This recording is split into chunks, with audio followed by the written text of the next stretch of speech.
হ্যাঁ।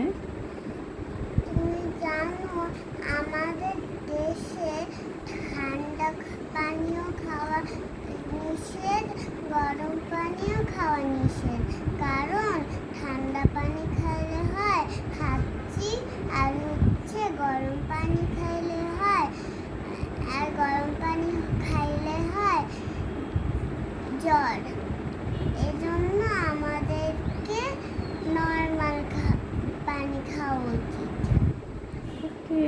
আমি আব্বুকে কি বলেছি? কি বলেছো? বলে